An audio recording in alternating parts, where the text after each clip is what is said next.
Ya, shalom, puji Tuhan. Hari ini kita bisa beribadah kembali. Mari kita siapkan hati kita mau datang kepada Tuhan. Mari kita berdoa. Tuhan Yesus, terima kasih Tuhan buat kesempatan hari ini Tuhan Yesus, di mana Tuhan kami mau memuji menyembah Engkau. Kami mohon Tuhan Kau hadir tengah-tengah setiap kami Tuhan. Kau jamah, Kau urapi kami Bapa. Pimpin Tuhan pujian penyembahan kami ini biarlah boleh menjadi dupa yang harum di hadapan Engkau Tuhan Yesus. Kuduskan layakan kami, ampuni setiap kesalahan dosa kami Tuhan. Terima kasih Bapa, terima kasih Yesus. Dan akan satu pujian.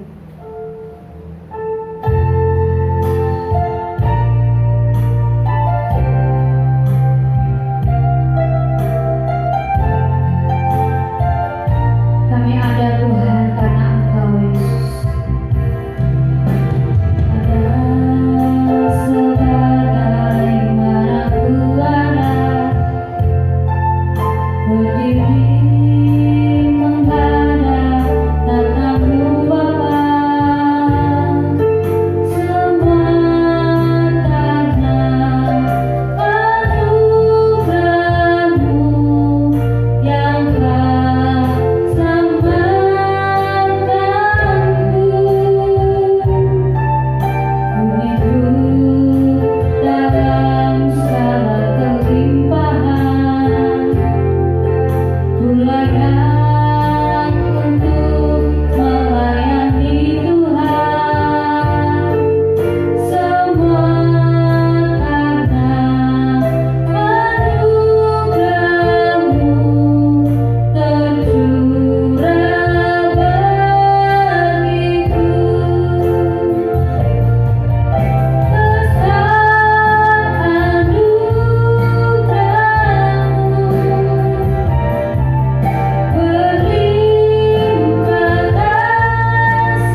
Bapa, kami bersyukur, terima kasih Tuhan Yesus Kristus buat lawatan-Mu di tengah-tengah kami Tuhan.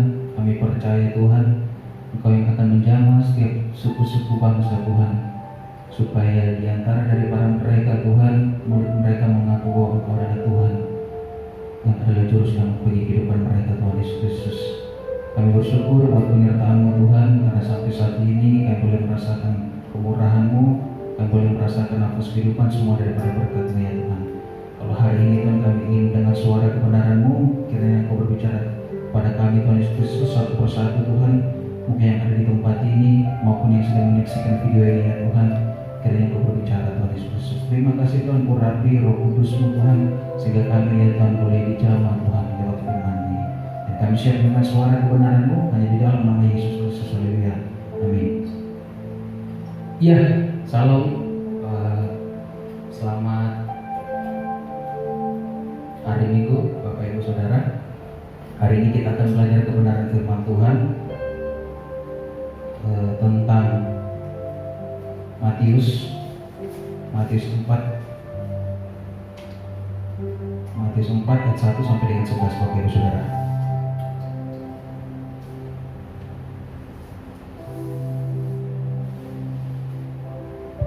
Perikopnya tentang pencobaan di padang gurun. Jadi firman Tuhan yang akan saya sampaikan kepada Bapak Ibu Saudara itu tentang pencobaan yang akan datang, atau pencobaan yang saat ini seringkali kita alami ataupun hadapi.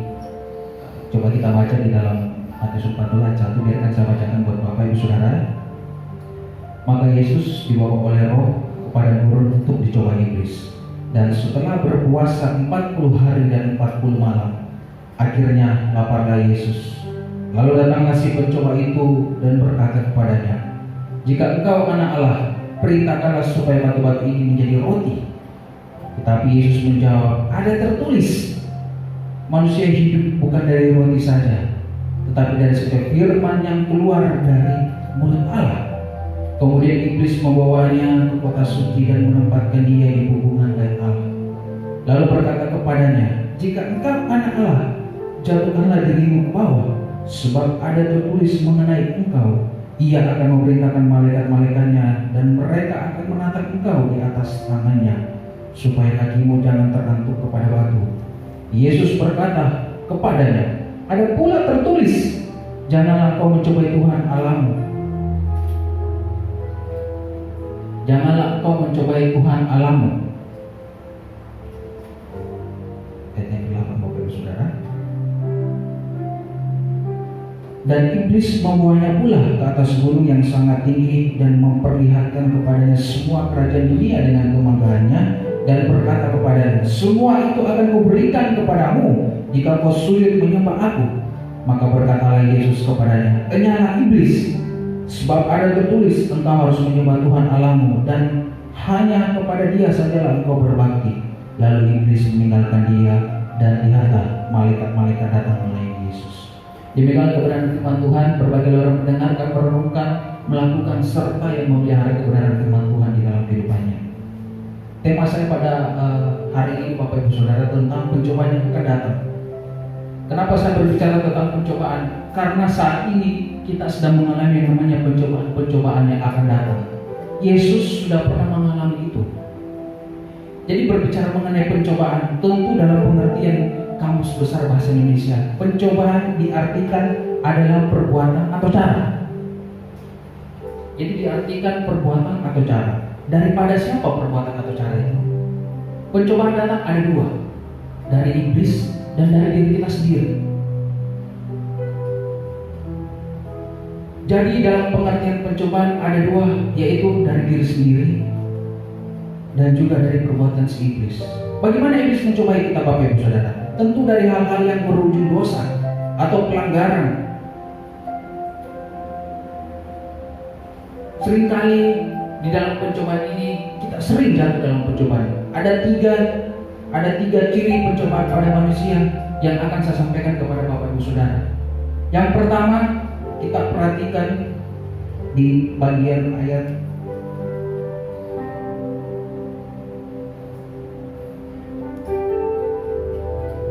yang ketiga Bapak Ibu Saudara. Lalu datanglah si pencoba itu dan berkata kepadanya, jika engkau anak Allah, perintahkanlah supaya batu-batu ini menjadi roti. Perintahkanlah supaya batu-batu ini menjadi roti. Ciri yang pertama pencobaan itu yang iblis seringkali cobai kita adalah tentang yang namanya roti. Roti berbicara tentang apa? Makanan. Makanan berbicara tentang apa? Ekonomi. Jadi seringkali iblis mencobai kita dalam hal ekonomi, Bapak Ibu Saudara. Pencobaan yang pertama di dalam hal ekonomi, Bapak Ibu Saudara, seringkali kita mengalami yang namanya pencobaan-pencobaan ekonomi tentang urusan perut. Jadi dalam hal ekonomi, kenapa iblis mencoba kita dalam hal ekonomi? Seringkali kita itu kurang bersyukur dengan apa yang kita terima atau dengan apa yang kita dapatkan dari apa yang kita mungkin bekerja, Bapak Ibu Saudara.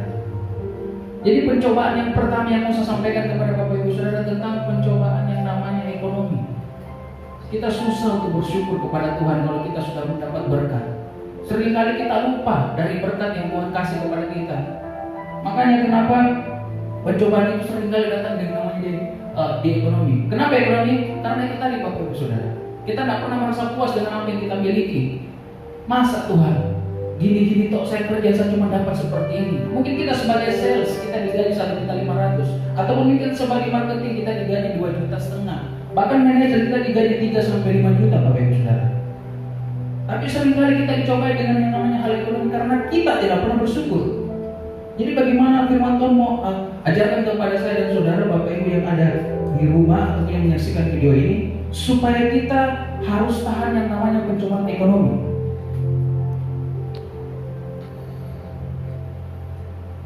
Pencobaan ekonomi seringkali datang karena kita malas.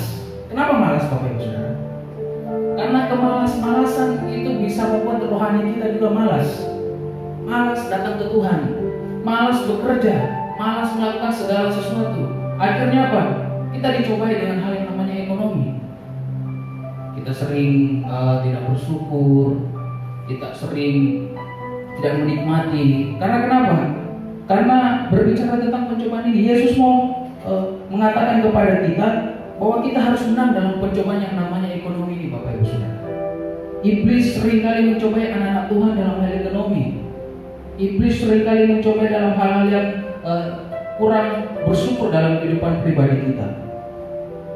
Tuhan sudah menang, karena dikatakan jika engkau anak Allah, perintahkanlah supaya batu-batu ini menjadi roti. Tuhan bisa saja berikan apapun yang kita mau, Bapak Ibu Saudara. Pada waktu kita butuh, mungkin kita butuh beras, mungkin kita butuh pekerjaan, mungkin kita butuh rumah, mungkin kita butuh uang buat bayar utang, buat bayar dan lain sebagainya. Tapi seringkali kita butuh itu, mungkin kita tidak dapat, Bapak Ibu. Akhirnya kita kecewa, akhirnya kita sakit hati sama Tuhan. Pencobaan ekonomi itu seringkali datang dalam kehidupan rumah tangga kita. Sebagai suami mungkin seringkali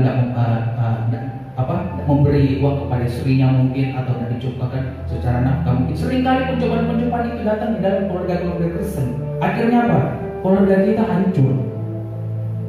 Papa mama kita bercerai, ataupun yang suami dan istri bercerai. Hati-hati, Bapak Ibu Saudara, karena pencobaan ini seringkali mengganggu iman kita. Kalau kita perhatikan di dalam Ulangan 8 ayat 3, Bapak Ibu Saudara, kita buka sebentar, supaya kita bisa tahan pencobaan, supaya kita bisa tahan yang namanya pencobaan ekonomi, kita harus merendahkan hati. Kata firman Tuhan, jadi Ia merendahkan hatimu, membiarkan engkau lapar dan memberi engkau makan mana yang tidak kau kenal dan yang juga tidak dikenal oleh nenek moyangmu, untuk membuat engkau mengerti bahwa manusia hidup bukan dari roti saja, tetapi manusia hidup dari segala yang diucapkan Tuhan. Mungkin seringkali kita memikir kerja, cari duit, cari omset. Tapi kita tidak pernah pikirkan Tuhan dalam kehidupan pribadi kita. Akhirnya ketika kita mencari sesuatu yang sifatnya semu, yaitu tadi Bapak Ibu Saudara, tidak pernah bersyukur. Akhirnya kita datang sama Tuhan itu pas ada maunya saja. Mungkin butuh sesuatu paling, atau mungkin yang lainnya. Firman Tuhan mengatakan kepada kita, merendahkan hatimu, membiarkan engkau lapar. Kadang-kala kita dicobai di dalam hal-hal ekonomi ini supaya Tuhan lihat kita bisa mengandalkan Tuhan apa enggak.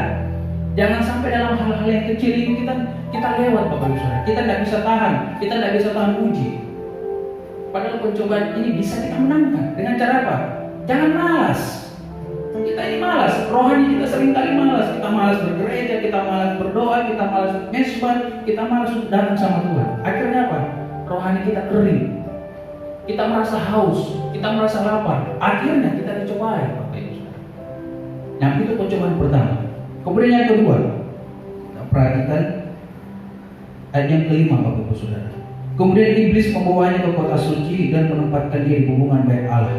Lalu berkata kepadanya, jika engkau anak Allah, jatuhkanlah dirimu ke bawah, sebab ada tertulis mengenai engkau, ia akan memerintahkan malaikat-malaikatnya dan mereka akan menantang engkau di atas tangannya, supaya kakimu jangan terantuk kepada batu. Pencobaan yang kedua, seringkali iblis mencobai kita dalam hal keyakinan. Kita kenal tidak ini Tuhan? Kita tahu tidak kuasanya ini Tuhan? Kita percaya tidak Tuhan ini? Masa hal kecil saja Tuhan tidak bisa tolong kita? Kita mulai dicobai dalam pikiran-pikirannya negatif. Kita mulai dicobai dengan orang-orang di sekitar kita. Apa itu Tuhan? Tuhanmu nggak ada, Tuhanmu mati. Kita dicobai seperti itu Bapak. Akhirnya apa?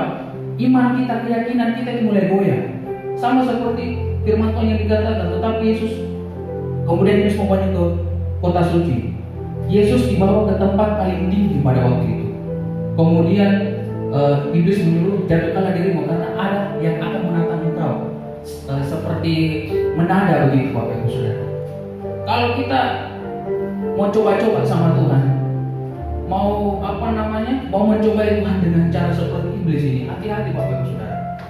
Seringkali manusia ataupun kita umat-umat Tuhan itu mencobai Tuhan dengan keinginan diri kita sendiri. Seringkali Bapak Ibu. Jadi hati-hati tentang keyakinan. Jadi hati-hati. Jadi keyakinan kita saat ini sedang diuji. Bagaimana saat ini yang terjadi di dalam bangsa Indonesia kita Bapak Ibu Saudara. Keyakinan kita saat ini diuji. Imanlah yang membawa kita kepada keselamatan.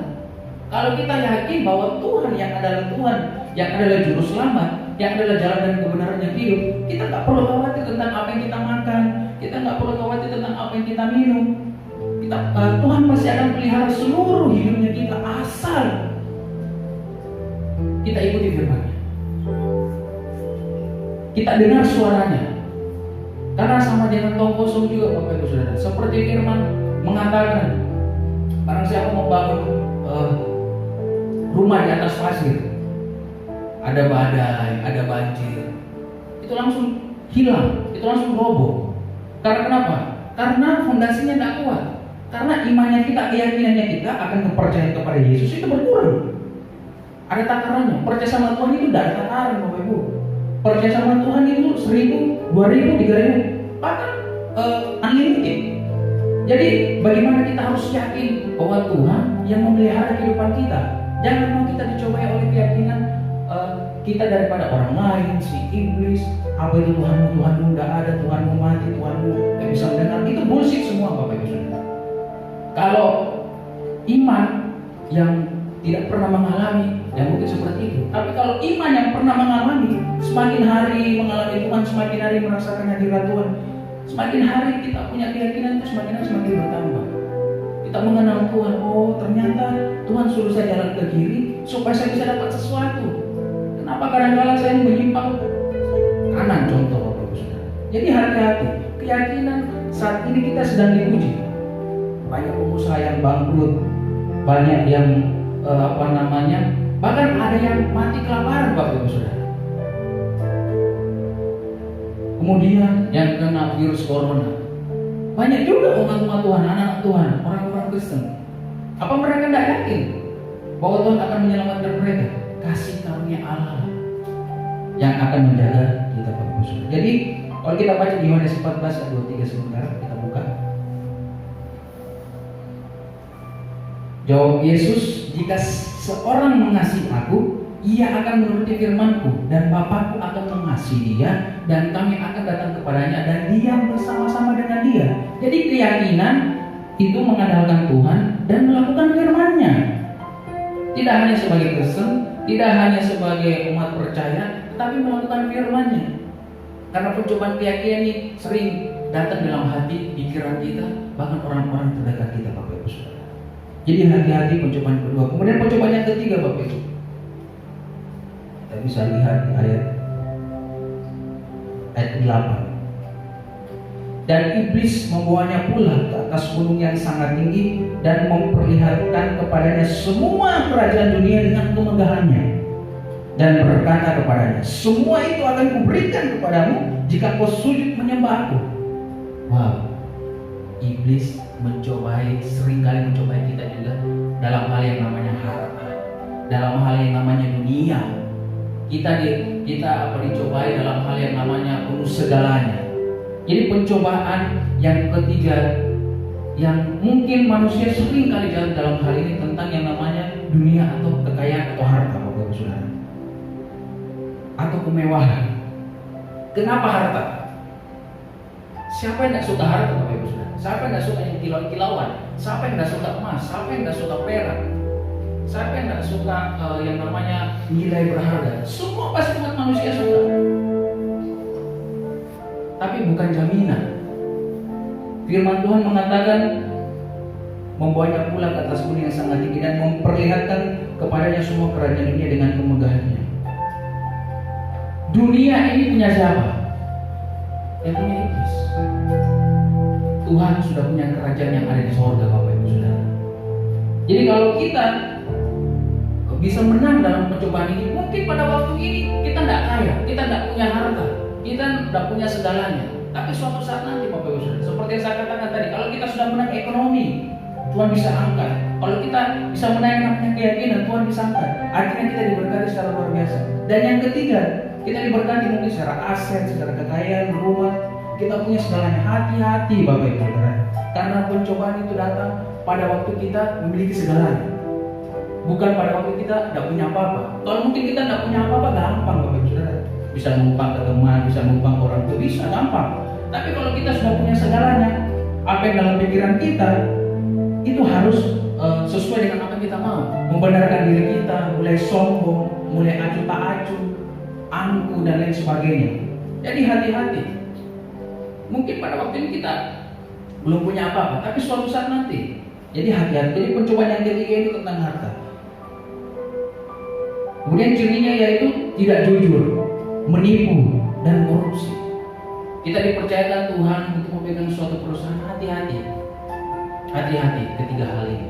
Kita dipercayakan Tuhan untuk menjadi pemimpin, mungkin di gereja, mungkin di MPR, mungkin di DPR, atau mungkin di kota madya, provinsi, atau yang lain sebagainya. Hati-hati, karena ini yang kita pegang, Bapak Ibu Saudara. Memang harta itu seringkali menggoda kita, seringkali membujuk hati kita. Tapi kalau kita yakin kita bisa menang, pasti kita bisa menang. Seperti Tuhan Yesus Kristus menang dalam yang namanya pencobaan, menang dalam hal yang namanya maut, menang dalam hal segalanya.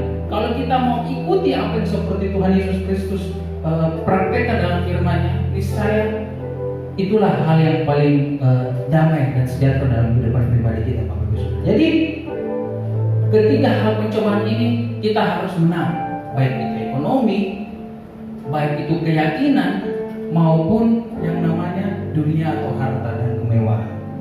Jadi ini yang saya sampaikan buat Bapak Ibu Saudara yang ada di sini maupun yang ada di rumah dan yang menyaksikan video ini.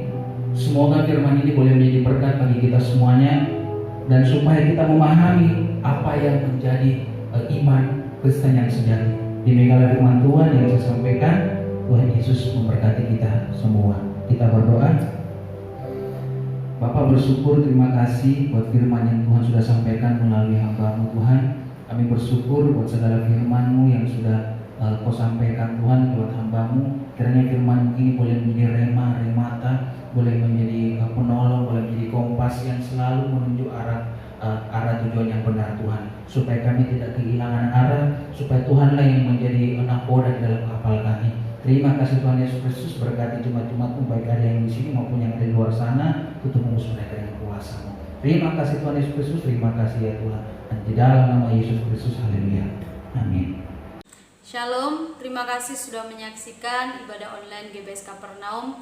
Kiranya kita semua diberkati oleh kebenaran firman Tuhan yang sudah kita dengar. Dan jangan lupa untuk terus saksikan ibadah online GBS Kapernaum. Minggu depan akan dilayani oleh saudara kita Daniel untuk memimpin pujian, saudara kita Stefanus untuk memimpin dalam firman Tuhan. Dan jangan lupa untuk subscribe, like, komen, dan share channel YouTube GBS Kapernaum. Kiranya Tuhan Yesus memberkati kita semua. Amin.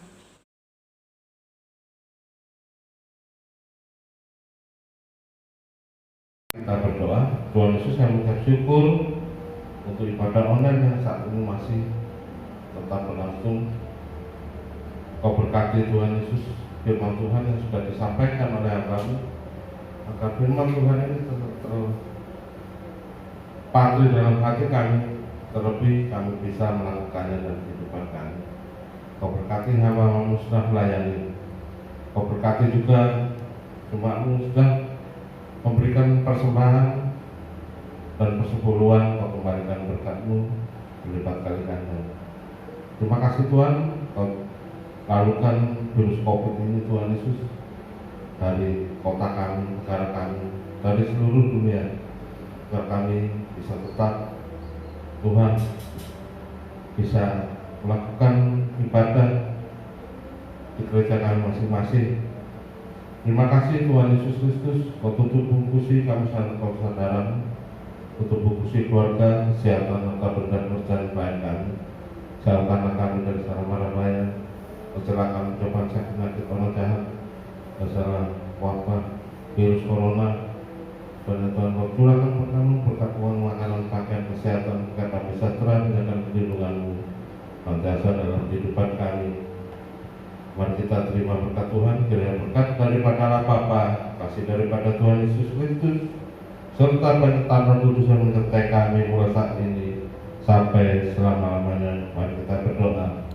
Bapa kami yang di surga, dikuduskanlah nama-Mu, datanglah kerajaan, jadilah kehendak-Mu di bumi seperti di surga.